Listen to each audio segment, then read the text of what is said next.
in high definition, the station you count on. This is WJBF News Channel 6. Good morning, Augusta. And good morning, I'm Chris Kane. Hope you had a wonderful weekend. I'm Barclay Bishop in for Mary Morrison. How was your weekend? It was fantastic. Stayed in town. How about you? Went to Charlotte, visit my sister. Rain. Canceled the whole time? A concert.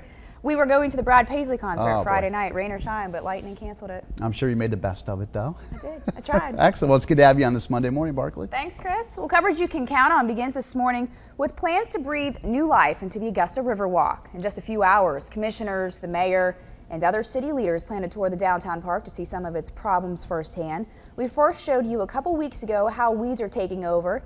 There are also concerns with brick and concrete work and other maintenance issues. City leaders may discuss long-term plans for the Riverwalk that could be paid for from future sales tax dollars.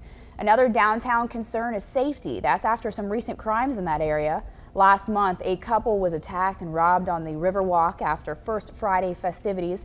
The two suspects have been arrested. Several proposals have been brought up to tackle safety, including more cameras and patrols in the area.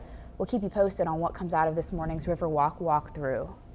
Fort Gordon is undergoing exercises this week to help protect you in the event of an emergency situation. Anti-terrorism exercises will run through Thursday, June 13th. The exercise will help train installation personnel on assessing emergency response plans. You should expect more security searches and delays on the base, so plan your commute accordingly.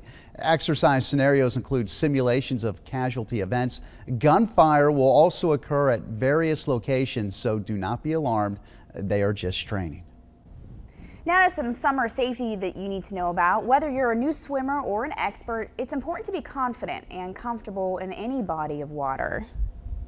There have been 2 drowning deaths in Richmond County this year, one in a Hephzibah pool, the other in the Augusta Canal. But the two bodies of water are extremely different, and those differences could mean life or death for a swimmer. News Channel 6's Tyrone McCoy explains.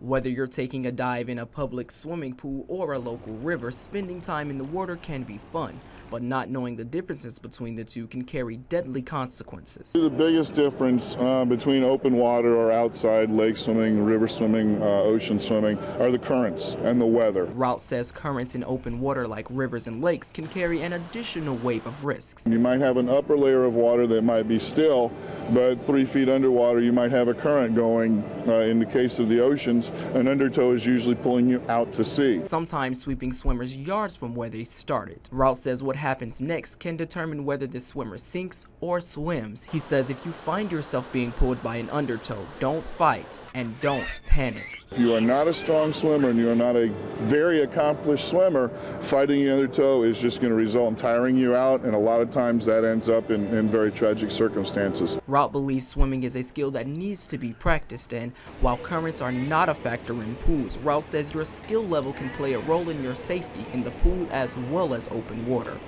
In reality, if you cannot tread water for at least 30 minutes and you cannot swim 800 yards, 800 meters, approximately a half a mile straight, you're not really an accomplished swimmer.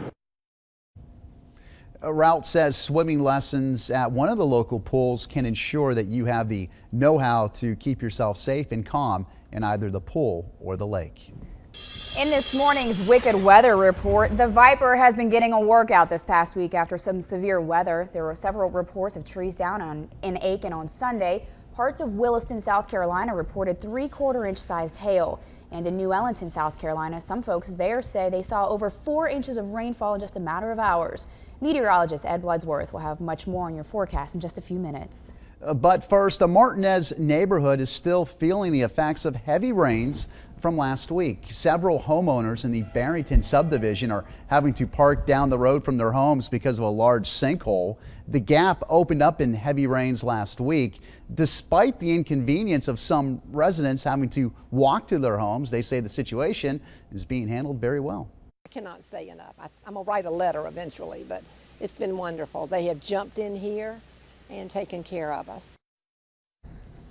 We're told the process of fixing the road could take a while. Repair crews are currently looking for a way to get residents out through another part of that neighborhood. Well, it is now 6 minutes after the hour. Time to check in with Ed for your weather on the 6th. Ed, a little humid this morning. Yeah, very, very muggy, very mild as you step outside the door. You could certainly feel all of that moisture that's just been gathering, and that's what actually prompted all of that very heavy rain that we had over the weekend. Of course, remember end of last week we were talking about a tropical storm rolling through the area, and we are still stuck in that very wet pattern. Go ahead and take a look at what's happening on your live radar network, including live Viper 6 radar. We got a couple of showers through Washington and Jefferson County this morning. Wren's, you're seeing some sprinkles out there. Also back up towards McDuffie County, just north of Thompson, a heavier shower along I-20, and back up towards the Double Branches area as well. Southern Lincoln County getting wet at this time. As mentioned, it's mild, it's muggy. Temperatures are into the low to mid 70s out there this morning. Over the southeast, we're seeing a very wet pattern. This southwesterly flow aloft, keeping all that moisture very high across the area. Commuter forecast, morning drive, a few sprinkles at 72. We're going to see a few showers at lunchtime as well at 80 degrees, but the bulk of the thunderstorm activity comes during the afternoon rush at 85 degrees. Some heavy rain possible, guys. Had some pictures of some downed trees. We're going to share that with you in your full weather forecast, including what you can expect in the work week ahead, guys. All right, Ed. We'll see you in a bit. Thanks. All right. And still ahead on Good Morning Augusta, new details are emerging in the case of a cancer doctor accused of trying to poison her lover. More on the alleged plot coming up next.